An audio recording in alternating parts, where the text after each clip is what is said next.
जय हिंद साथियों, स्वागत है आपका एचएस क्लासेस के ऑनलाइन प्लेटफॉर्म में। तो आज हम कक्षा 10 का जो हमारा कक्षा 10 एनसीईआरटी गणित का जो हमारा अध्याय नंबर 1 चल रहा है, वास्तविक संख्याएं। तो वास्तविक संख्याओं की जो हमारी पहली प्रश्नावली है, प्रश्नावली 1.1। तो आज हम प्रश्नावली 1.1 का पहला क्वेश्चन सोल्व करेंगे और उसके बाद हम अपने नेक्स्ट क्वेश्चन की ओर बढ़ेंगे। तो आज देखते हैं हम सबसे पहले पहले क्वेश्चन में क्या दिया गया है। निम्नलिखित संख्याओं को अभाज्य गुणनखंडों के गुणनफल के रूप में व्यक्त कीजिए। तो सबसे पहले हमें क्या करने हैं, जो क्वेश्चन दिए गए हैं इनके अभाज्य गुणनखंड करने हैं और फिर उन्हें हमें अभाज्य गुणनखंडों के गुणनफल के रूप में व्यक्त करना है। तो पहला क्वेश्चन देखते हैं। हमारा पहले क्वेश्चन का जो फर्स्ट पार्ट है कितना दिया गया है, 140। तो 140 के सबसे पहले हम अभाज्य गुणनखंड करने हैं। तो यहाँ से कर देते हैं हल स्टार्ट। तो 140 के हम अभाज्य गुणनखंड करेंगे। 140 सबसे पहले कितने से अभाज्य गुण, सबसे छोटी हमारी अभाज्य संख्या क्या रहती है, 2। 2 सते 14, जीरो जो की है। फिर हमारा रहता है 2, 2 तिया 6, एक बचा, 2 पंजे 10। अब 35 कितने से कटेगा, सीधा सीधा 5 से कटेगा। 5 सते 35 और 7 एकम 7। तो हमारे जो 140 के जो अभाज्य गुणनखंड मिले, 140 की मिलेगी हमें कितना, 2 गुना 2 गुना 5 और गुना 7। ये हमारे हो गए 140 के अभाज्य गुणनखंड। ठीक है, तो 140 के हमें अभाज्य गुणनखंड मिल गए।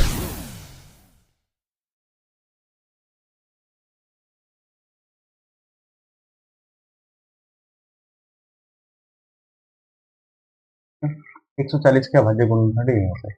अब दूसरा क्वेश्चन है हमारा। दूसरा क्वेश्चन दिया गया है क्या, 156। तो 156 के अभाज्य गुणनखंड करेंगे। तो लिखते हैं 156 करो। 2 सते 14, 2 अठे 16, 2 तिया 6, एक बचा, 2 नम 18। अब कितने से कटेगा, 3 से। 3 एकम 3 और 3 तिया 9। 13 हमें पता, 13 कितने से कटता है, केवल 13 से। 13 एकम। तो यहाँ से जो हमारे 156 के अभाज्य गुणनखंड मिले, 156 के कितने हो जाएंगे हमारे, 2 गुना 2 गुना में 3 और गुना में कितना, 13। तो ये हमारे हो जाएंगे 156 के अभाज्य गुणनखंड। ठीक है, ये हो जाएंगे हमारे 156 के अभाज्य गुणनखंड। ठीक है, 156 के हमें अभाज्य गुणनखंड मिल गए। अब उसके बाद देखते हैं, उसके बाद आता है हमारा 38 28, यानी कि 3825। तो 3825 तीसरा क्वेश्चन है हमारा कौन सा, 3825। 3825, तो इसके देखते हैं। 3825, 3825। तो सबसे पहले देखते हैं, सबसे पहले हम इसे कितने से कट करेंगे, 3 से। 3 से कट करके देखते हैं, क्योंकि हमें पता जो यूनिट पहले इस पे है, सम संख्या नहीं है, इसलिए 3 से कट करके। तो 3 एकम 3, अब 3 दूनी 6, कितने बचे, 2, 3 सत्ते 21, एक बच गया, 3 पंजे 15। उसके बाद दोबारा दोबारा 3 से काटो, 3 चौका 12, 3 दूनी 6, 3 पंजे 15। उसके बाद देखते हैं, उसके बाद हमें इससे कितने से काटते हैं, 5 से। देखो काट के, 3 से तो नहीं कटेगा।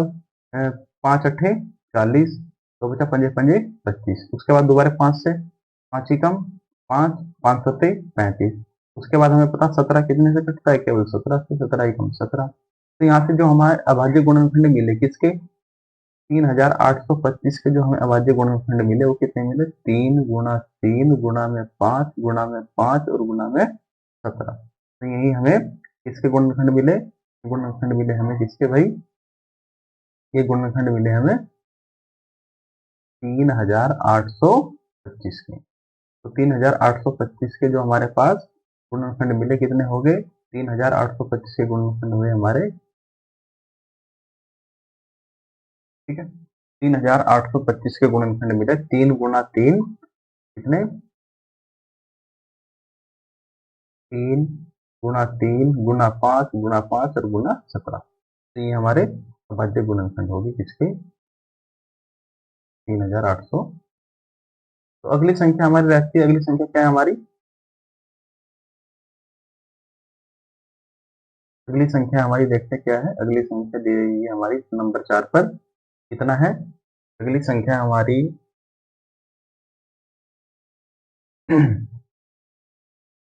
अगली संख्या हमारी कितना, 7429। तो 7429। तो अब हम अगला अपना क्वेश्चन स्टार्ट करते हैं 7429 से। तो जो हमारा फोर्थ क्वेश्चन रहेगा 7429। इसके देखते हैं अभाज्य गुणनखंड 7400। करते हैं स्टार्ट। तो देखते हैं सबसे पहले कितने से काटे हम। अब देखते हैं सबसे पहले हम 2 से काटेंगे, 2 से तो नहीं कटेगा। 3 से, 7 और 4 11, 11 और 2 13, 13 और 9 कितने होते हैं 13, 9 22, 3 से नहीं कटेगा। ठीक है, 3 से भी नहीं कटेगा, 4 से भी नहीं, 5 से भी नहीं, 6 से भी। सीधा सीधा देखते हैं हम कितने से 17 से कटेगा। एक बार आप सोल्व करके देखना ना, मैंने किया हुआ है। तो 17 से काट लेते हैं। 17 से कटेगा, 17 एकम 17, 17 दूनी 34, 17 तीन 51, 17 चौका 68, 17 पंजे 85, 17 चौका 68, 4 बार चलेगा। 17 चौका 68, तो कितने बचे यहाँ पर देखो 68 से 17 से काटने के बाद 17 चौका 68, 68 2 70, 70 और 4 74, यानी कि 6 बच गए। तो कितना हो गया 62। 17 चौका 68, 17 चौका 68 से ज्यादा 17 तिया 51, 17 तिया 51, तो 3 बार चल गया। तो 51 10 61, तो 11 बच गए। 17 सत्ते 119, तो 7 बार पूरा चल गया। अब कितने से काटेंगे, अब कितने से कटेगा देखते हैं। 17 से तो अब नहीं कटेगा, अब कटेगा कितने से 19 से। 19 ही कम 19, 19 दूनी 38, 19 तिया 52, तो 19 दूनी 38, 38 तो कितना बच गया 39, 40 41, 42 43, तो कितना बच गया भाई 19 ही कम 19, 19 दूनी 38, 38 39, 40 41, 42 43, तो कितने बचे 5। यहाँ पे कितने बच गया 5, तो कितना हो गया 57। 19 ही कम 19, 19 दूनी 38, 19 तिया 57, पूरा पूरा 23 बार का था। अब 23 हमें पता कितने से कटता है 23 से, 23 ही कम 23।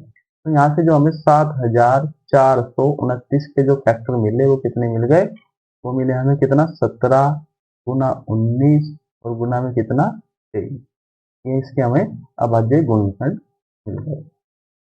ठीक है, ये हमारे अभाज्य गुणनखंड हुए किसके 7429 के। ठीक है, तो हमें जो हमारा पहला क्वेश्चन था, पहले क्वेश्चन में कितने पार्ट दिए गए थे, पहले क्वेश्चन में 4 पार्ट दिए गए थे। उसमें क्या पूछा था उसने हमें, जो हमें उसमें संख्या दी गई है उसे हमें अभाज्य गुणनखंड के रूप में व्यक्त करना था। तो अभाज्य गुणनखंड के रूप में हम उसको व्यक्त कर चुके हैं। तो देखते हैं क्या कौन कौन सी संख्या थी। पहला क्वेश्चन था हमारा 140, तो 140 के हमारे अभाज्य गुणनखंड ये आ गए। उसके बाद थी हमारी 156, तो 156 के हमने अभाज्य गुणनखंड कर चुके हैं, ये कर दिए। और फिर हमारे था कितना 38, 38 25 यानी कि 3825, तो 3825 का अभाज्य गुणनखंड कर चुके हैं। अब हम कितना 7429, 7429 के भी हम अभाज्य गुणनखंड कर चुके हैं। अब हमारा लास्ट संख्या बच जाती है, लास्ट रहती है हमारी क्या, लास्ट संख्या रह जाती है हमारी 5005। तो 5005 के हम अभाज्य गुणनखंड करते हैं, चलो देखते हैं। तो हमारा 5वां क्वेश्चन है 5005। तो 5005 के अभाज्य गुणनखंड करते हैं, तो लिखते हैं 5005। तो सबसे पहले हम कितने से काटेंगे 5005 को, 5 से काटो भाई, 5 एकम 5, 2 जीरो जो भी तो, और 5 एकम 5। उसके बाद कितने से काटेंगे, उसके बाद कटेगा हमारा कितने से 7 से। देखते हैं काट के, 7 एकम 7, कितने बच गए 3, 7 चौक 28, 2 बच गए, 7 तिया 30।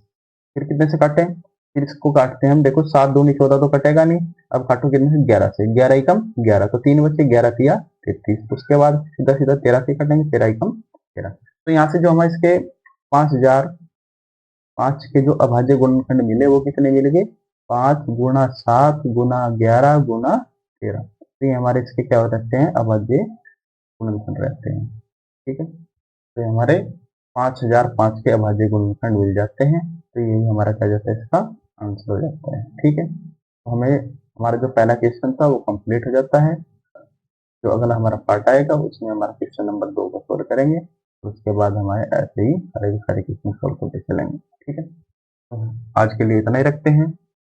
आई होप आपको क्लास सभी को समझ में आई होगी। तो पहला क्वेश्चन हमारा समाप्त हो जाता है।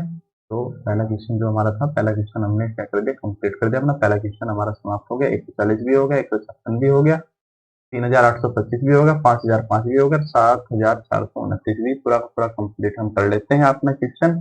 तो फिर मिलते हैं आपको अपनी नेक्स्ट क्लास में। तो जब तक के लिए जय Hind, Vande Mataram, bye bye, take care.